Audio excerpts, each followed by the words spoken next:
Book Summary, In a Different Key, The Story of Autism by Caren Zucker and JohnDonvan. In a Different Key takes you on a journey through the history of autism, from the first diagnosis to the different and often conflicting opinions about how it should be treated. This summary also shows us that those with autism have a powerful and important voice and that, despite numerous complexities and many unsolved mysteries, there is hope for a more compassionate future. Overview. The overview of the book presents some powerful deep examples that highlight key moments in the autism story. These moments serve to illuminate the struggles, triumphs, and the evolving understanding of autism throughout history. Here are some of those deep examples that capture the core of the autism experience. 1. Donald Triplett's story, the first diagnosis. One of the earliest and most significant examples presented is the story of Donald Triplett, the first child ever diagnosed with autism by Dr. Leo Kanner in 1943. Donald's life serves as a pivotal point in the book because it not only represents the beginning of clinical recognition of autism but also shows how individuals with autism can thrive when given the right support. Donald grew up in a small Mississippi town, and his community accepted him in a way that allowed him to flourish despite his autism. The authors use Donald's life to exemplify how early understandings of autism have evolved, from viewing it as a mysterious and isolating condition to seeing it as part of the human spectrum. 2. The role of parent advocacy, Clara Park and her daughter Jessie. Another significant example is Clara Park's experience with her daughter Jessie. Clara, an English professor, was one of the early parent advocates who refused to accept institutionalization for her daughter, as was commonly suggested for children with autism at the time. The Park family's journey underscores the vital role of parents in advocating for better treatment, education, and understanding of autism. Clara meticulously documented Jessie's behaviors and progress, contributing to a growing body of knowledge about autism in the early days, especially when little was understood. 3. Bruno Bettelheim and the refrigerator mother theory. The book also delves into the dark chapter of autism history dominated by Bruno Bettelheim's theory, which blamed mothers for their children's autism. Bettelheim coined the term refrigerator mothers, suggesting that emotionally cold parenting caused autism. The book presents deep, personal examples of the harm this theory caused, particularly to families who felt blamed for their children's condition. The case of one mother, Ruth Sullivan, is detailed as a prime example of a parent fighting back against these damaging claims. Ruth went on to become a founding figure in the autism advocacy movement, helping to dismantle this harmful theory and shift the focus toward more compassionate and scientifically grounded approaches. 4. Bernard Rimland's breakthrough and the turn to science. Bernard Rimland, a psychologist and father of an autistic son, emerges as a key figure in the narrative. His groundbreaking 1964 book, Infantile Autism, challenged the prevailing refrigerator mother theory and pointed toward a biological basis for autism. Rimland's work represented a crucial turning point in autism research, moving the focus away from blaming parents and toward understanding autism as a neurological condition. His efforts paved the way for more scientifically informed research and treatment approaches, including early behavioral interventions like applied behavioral analysis, ABA. 5. The rise of the neurodiversity movement. The book also examines the rise of the neurodiversity movement, which argues that autism should be accepted as a natural variation of human experience rather than a disorder to be cured.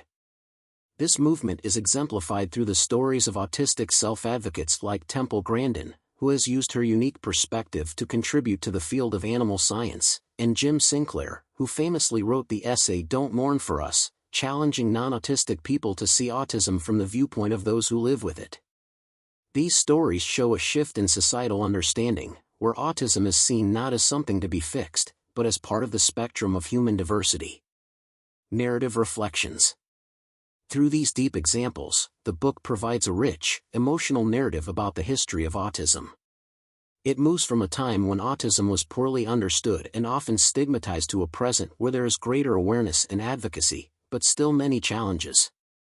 The personal stories of individuals like Donald Triplett, Clara Park, and Bernard Rimland illustrate not only the scientific and medical evolution of autism but also the deep emotional impact on families and individuals living with the condition. Moreover, the book shines a light on the role of parent advocates, who fought for their children in an era where the medical community offered little hope. It also showcases how the autism advocacy movement, including voices from autistic individuals themselves, continues to shape how we view autism today. Understand the history of autism.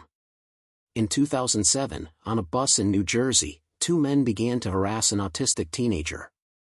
The teen was making repetitive movements that, to the two men, seemed bizarre. "What's your problem, man?" they asked. The teen didn't respond and, as tension mounted, a passenger confronted the men and said, "He's got autism. So what's your problem? How about you shut up?" This is a telling story. It shows how autism and its symptoms are still unfamiliar to a majority of people and how a minority sensitive to the issue is fighting to raise awareness.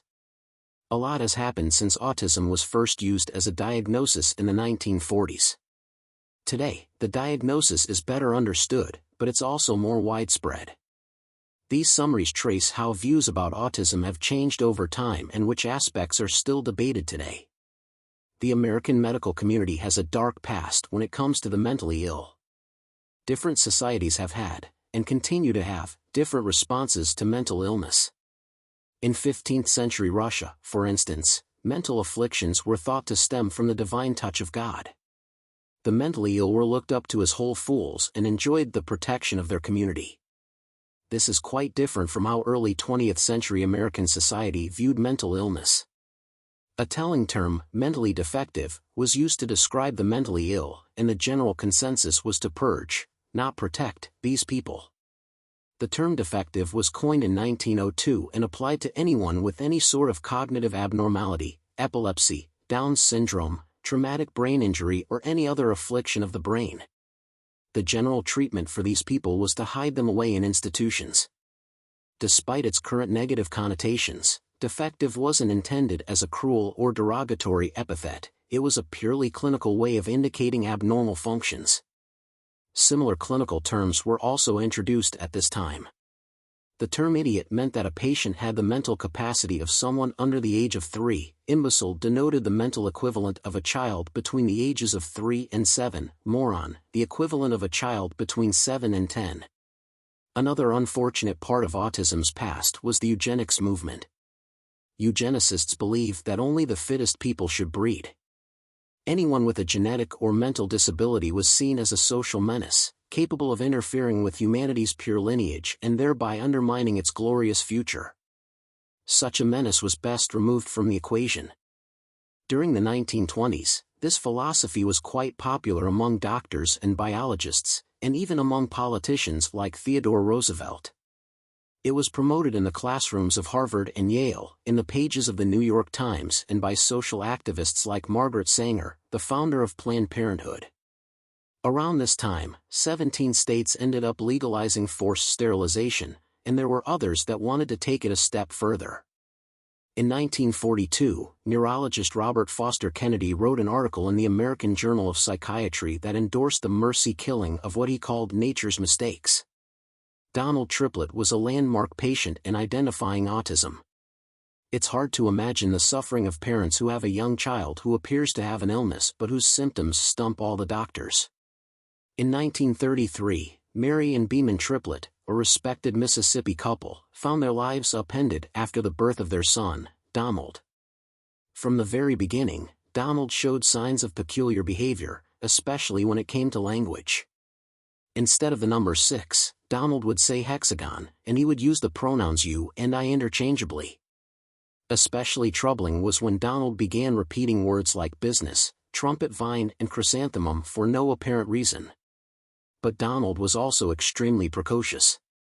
By the age of 2, he could recite the entire alphabet backward and forward, and if his tower of toy blocks got knocked over he could rebuild it with every piece in the exact same place. Particularly distressing for his parents was how emotionally detached Donald was. He seemed not to care for them or for anyone else. He was most content when he could focus on his own activities and entertain himself with toys or by spinning pot lids on the floor. If anyone interrupted his activities, Donald could turn violent. He was highly sensitive to any changes, whether in his cherished routines or in his physical surroundings. Unfortunately, in the 1930s, there was no information on what was affecting Donald. There wasn't even a name for his condition. The only advice doctors could provide was to follow the standard practice of the time, have him sent away and taken care of at a facility. But, after spending a year at an institution, Donald hadn't changed his behavior, so he was transferred to Baltimore's prestigious Johns Hopkins Hospital, and placed under the care of Dr. Leo Kanner. Over the next few years, Kanner observed Donald closely and began to formulate a diagnosis for this mysterious condition. Mothers have been wrongly accused of causing autism in their children. In 1943, Kanner published a landmark paper called Autistic Disturbances of Affective Contact. In it, he described his findings after studying 11 children with the same condition. Donald was case 1. Kanner's paper offered a diagnostic term for Donald's condition, autism, a condition that came with 3 main traits: an inability to relate to others, an overwhelming preference for isolation, and an insistence on reliable routines. Kanner emphasized that this diagnosis should only apply to those whose health and intellect do not seem to be significantly impaired. His paper also pointed out that autism should not be considered a new phenomenon, rather, it should be regarded as a hitherto unrecognized malady, a sickness waiting to be discovered. As for the cause, Kanner put forth the popular yet unfortunate refrigerator mother theory, which blamed autism on cold, uncaring mothers. This theory suggested that children who withdraw into their own autistic world of obsessive and antisocial behavior do so as a way to cope with a mother who fails to provide enough love. Kanner's theory soon caught on with many others, including Bruno Bettelheim, the director of the University of Chicago's Orthogenic School, a residential treatment facility for children. Despite his position and insistence on calling himself a doctor, Bettelheim wasn't a licensed physician. He actually had a PhD in art history, not that this stopped him from being one of the most vocal and influential advocates for the refrigerator mother theory during the 1950s and 1960s. In the case of an autistic child named Marcia, Bettelheim interpreted her obsession with the word weather as a sign that Marcia was fearful that her mother intended to devour her, since the word can be broken down to we/eat/her. Bettelheim claimed that the treatment Marcia was receiving at his facility, away from her mother, had put her on the path to total recovery. Passionate activism by persecuted parents helped raise awareness about autism. It's right out of a nightmare. Someone has taken your child away and compares your parenting to that of an unfeeling prison guard. Yet this is exactly what Bettelheim was doing, and, as you can imagine, a growing number of parents were fed up. In the 1960s, parents and activists joined forces to fight the idea that autism stemmed from bad parenting and to promote a new understanding. Ruth Sullivan, a former Army nurse, was especially vocal in her refusal to accept the alleged causes of her son's autism. Sullivan had 7 children, and Joe was the only one with autism. In 1963, she'd taken Joe to see specialists who'd been trained by Kanner, only to be told that she was the cause of her son's condition. Yet how could that be? How could she raise 7 children in the same loving environment and only have Joe be affected? Doctors and nurses didn't have any answers for Sullivan's questions. But they did advise her to stay away from any literature on autism, since it would probably only confuse her. Sullivan disregarded this advice and, instead of passively submitting to fate, helped found a group called the National Society for Autistic Children, which provided families throughout the United States with the means to communicate, organize and mobilize. Sullivan helped compose impassioned letters to the media and petition lawmakers to make room for autistic children in schools. At that time, it was still legal for schools to refuse students with mental illnesses under the belief that they were uneducable. But Sullivan knew what was needed and called for more teachers and assistants in the classroom so that autistic children could be properly cared for. Through her mid-1960s activism, Sullivan forged relationships with administrators, politicians and researchers, and, slowly but surely, the prevailing attitude of discrimination began to change to one of tolerance and acceptance. In the end, Sullivan worked with psychologist Dr. Bernard Rimland, who recognized the fallaciousness of the refrigerator mother theory. He confirmed her conviction that there was absolutely no scientific data or evidence to back it up. Autism has a long history of dangerous and misguided theories. A great deal of positive change was effected by activists, but, despite these triumphs, the families and individuals affected by autism still faced many challenges. In the 1960s, applied behavioral analysis, ABA, was on the rise in the field of psychology. ABA was the invention of Ivar Lovis, a Norwegian-American psychologist who advocated a raft of disturbing treatments for autistic children, such as electrotherapy, shouting and corporal punishment. Lovis believed these methods could persuade children to behave normally and refrain from repetitive behaviors. In more recent years, ABA has incorporated more one-on-one therapy sessions that focus on developing social skills and rewarding desirable behavior, and it's still a popular form of treatment. Proponents argue that ABA helps autistic children by getting them to shed their repetitive, self-absorbed and sometimes self-harming behaviors and to replace them with improved social skills and a capacity to learn healthy behaviors. Critics, however, maintain that ABA is just a human version of dog training, and they question the motives of ABA's proponents. To the critics, it seems that the only reason to remove calming rituals is to make autistic children appear normal. Another misguided theory about autism is the recent claim that there's a connection between vaccinations and autism. With the rise in autism diagnoses over the past 2 decades, some people have suggested that an autism epidemic has emerged. In 1998, Andrew Wakefield, a British physician, wrote an article in The Lancet magazine that suggested that the MMR vaccine, for measles, mumps and rubella, was responsible. However, Wakefield's conclusion was based on research that was later discredited, since no one was ever able to duplicate the findings. As a result, the article was retracted in 2010 and Wakefield had his medical license revoked by the UK General Medical Council. Yet this story has proven surprisingly resilient, and even some high-profile celebrities continue to promote the misconception. To this day, there is no exact definition of autism or what the best treatment is. Many people were first introduced to the complexities of autism through the 1988 movie Rain Man, which stars Dustin Hoffman as an autistic man with savant-like abilities. Tom Cruise plays his frustrated yet protective brother. The popularity of the movie did a lot to raise awareness about autism, but there is still much to be done. Before we can get down to work, however, we need to agree on the next steps. Part of the difficulty is that autism encompasses a broad range of different conditions, so there isn't one course of action that is suitable for everyone. There is a spectrum of behaviors. On one end, there are severely disabled people who are unable to communicate or care for themselves and are at risk of self-injury. On the other, there are those for whom autism isn't a disability at all. These are people who can clearly communicate and care for themselves, who see their condition as an identity, with its own set of characteristics and qualities, which should be respected rather than cured. Indeed, there are certain personality traits that are quite admirable. For instance, some autistic individuals are utterly unconcerned with social conformity. And, just like Hoffman's character in Rain Man, some people with autism really do have savant-like abilities. Some can do things like look at a brick wall and instantly know how many bricks it's composed of. Part of what makes matters so complicated is that autism doesn't have identifiable biological markers, which means it isn't something that can be checked by a swab or blood test. It takes observation and someone who knows what to look for.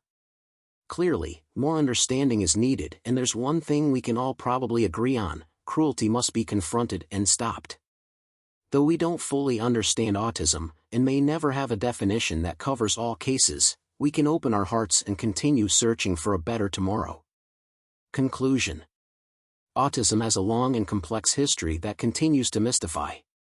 Once seen as an eradicable blight on the human race, and then as a reaction to uncaring mothers or harmful vaccines, autism is now better understood. With each year, we're becoming more aware of the unique strengths that come with this condition. Nonetheless, there's still debate about what causes it and how it can best be treated. Thank you for listening. I hope this content is useful to you. If you like this kind of content, please like, share, and subscribe to our channel to support our team.